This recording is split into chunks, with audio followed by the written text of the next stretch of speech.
Sayın bayanlar ve baylar, iyi akşamlar. Hoş geldiniz. We are back at the AYSBERG booth. AYSBERG, the leading and number one media group in Turkey for promoting and working with the logistics and automotive industry. I am Stefan Iskan. I am a professor of supply chain management and e-business at the University of Applied Sciences in Ludwigshafen am Rhein in Germany. I am the academic advisor of the AYSBERG media group. I warmly welcome you to the next Logitrans edition 2016 here in Istanbul, and I warmly welcome Jef Huyben from ECS European Container Services in Belgium. Correct. Jef Bey in Turkish, hoş geldiniz. Okay, good afternoon. I hope you feel comfortable. Jef, ECS is an intermodal operator based in Belgium. How is the business in this year actually developing from your point of view? The business for the moment is very good developing. So that means that ECS is based in Belgium, but we are a European intermodal operator since 20 years already. And our main focus lies on UK and Ireland, but we have, during the years, we have enlarged our hinterland, and for the moment we have arrived in Turkey since 2 years. You're located in Zeebrugge, right? We are located in Zeebrugge, also a big office on the German-Dutch border in Venlo, and different sales offices all over Europe. So during the years, we have gone through a very nice evolution. For the moment, we will do this year more than 230,000 full container loads all over Europe. Again, I repeat, focus UK, Ireland. Very important for us is also Germany and Italy, also the Benelux. So your business is mainly based on container? On containers, purely 45-foot containers. So we have a fleet of nearly 6,000 45-foot ambient containers and 1,000 reefer containers. Okay? So the last year we put our focus more and more to Central Europe, and as I told you, we arrived in Turkey. And we have found our fiancé, Transorient, and we are working together with them since 2 years. Jef, intermodal business from different research institutes and also from political governments. Intermodal business in Europe is always forecasted as being, let's say, the pacemaker in transportation, in cross-border transport in Europe. When we think to some positive developments from a volume perspective in intermodal business, are you prepared for the, let's say, theoretical positive increase in that trade? Yes, we hope so. In any way, if we see the evolution the last 5 years, ECS have got a growth there of nearly 20-25%. So in our business, nearly 26-27% is done by intermodal means. But of course, don't estimate the way we still have to go, because we have some important existing intermodal corridors in Europe, but you don't make each day a new intermodal corridor. So second thing is also that truck competition, certainly the last 10 years, is tremendous hard.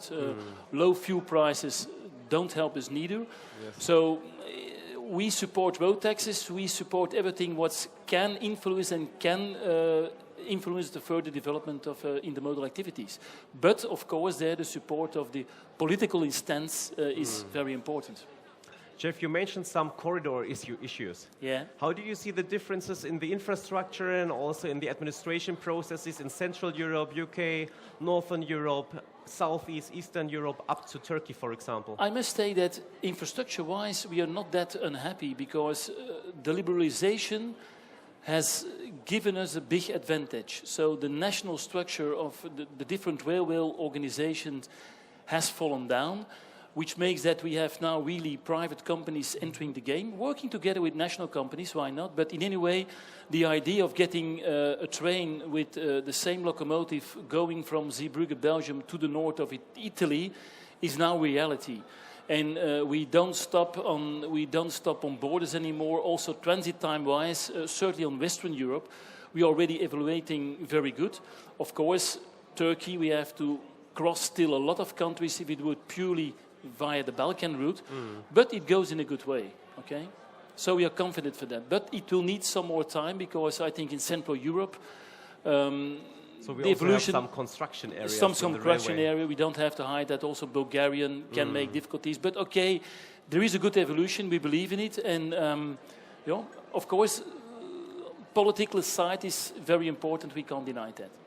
Jeff, you mentioned your fresh joint venture since 2014 with Transorient International Forwarding. You have created a joint venture for making corridor solution between UK and Turkey.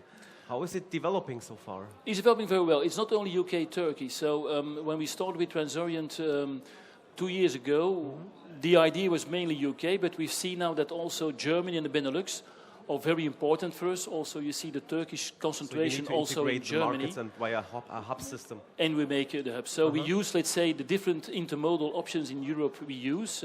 I don't hide that Duisburg and Ludwigshafen, for example, in Germany are very important for us.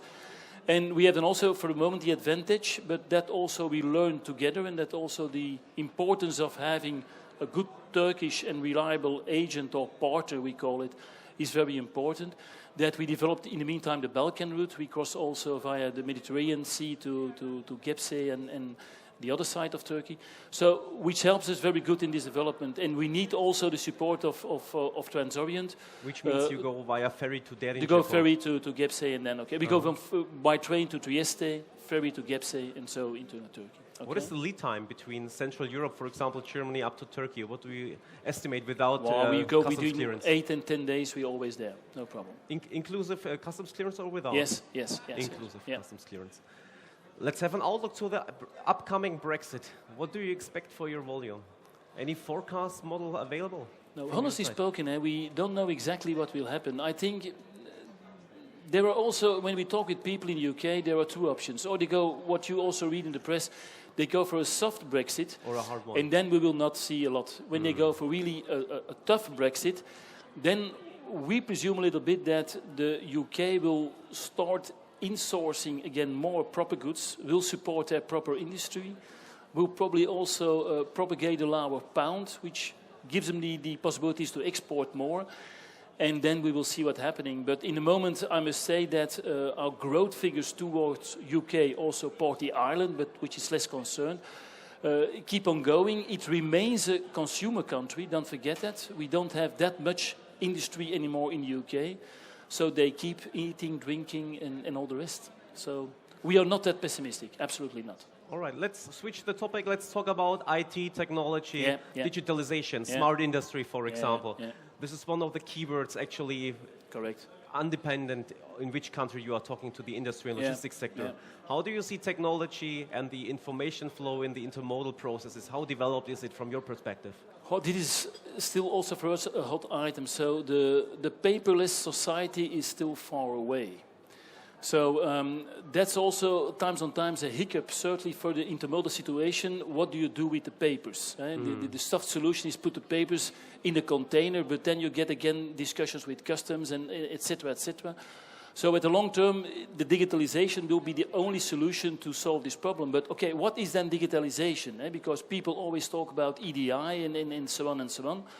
But I think we have to go further, because if you see EDI only as copying a paper and put it in an electronical tube, that's not a solution. So I think also that in the supply chain itself, from the let's say the producing factory to the receiver, that's a long dream, but we have to evaluate in such a situation, then we really talk about digitalization, that information goes directly from sender to receiver, and that we as a transport company have much less problems with this information, and that goes, let's say, it theoretically behind our back to from departure to arrival. How about tracking and tracing of containers in your supply chains? We do that. That means that we follow our containers, but single boxes? No, not single box. We do it. Let's say always. We follow always the last action.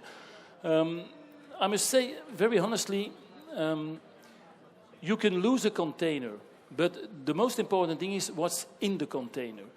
And I have discussions with a lot of customers that they say, okay, why don't you put a tracker on your container? But okay, we have 7,000 units, so okay, that's not so easy to do. But I put also more interest on what can we do to defend the goods. Because when a container is disappearing, when a container is stolen, it's always the same thing. After 6 hours, we find the container back empty. But where are the goods? So we are working for the moment together with the company to develop a sort of tracker that we can say, okay, put a tracker inside a box of one of the pallets, and when the pallets at a certain moment will go out of a container, we know at least where the goods are.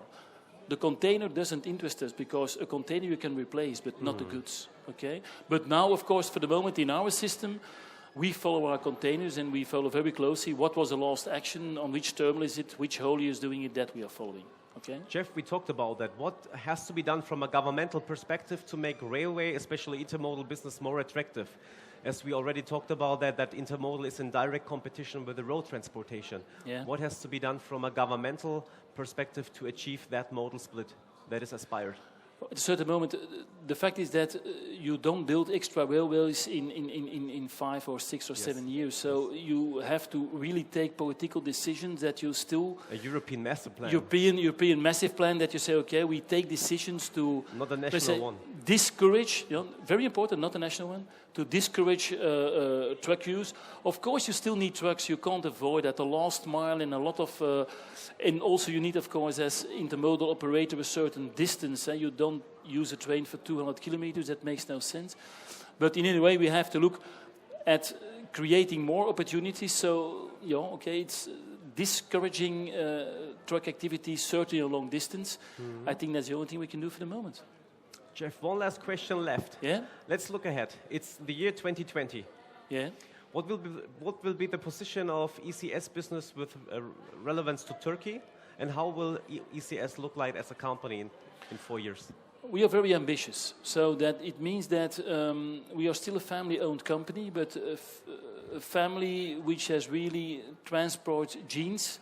So the last 4 or 5 years we have got an average growth of 8%. So we have inside our company a master plan of continuing this growth to 8%, and that's the agreement I made with Transorient, with Chan and Il, the two owners, that we said, okay, good, we are now for the moment at nearly 2,000 movements between Turkey and, let's say, the European continent. We want to arrive around 10,000 loads in 2020, so there's still a long way to go, but we still have 4 years to go. Okay? I see you are full of energy. Thank you. You have a great vision, and I do sincerely thank you for that kind of interview of full speed. Okay. I wish you many fruitful outcomes of your business meetings here at Logitrans, and hope to see you next time again. Okay, thank you very much. Thank you. Okay, thank you.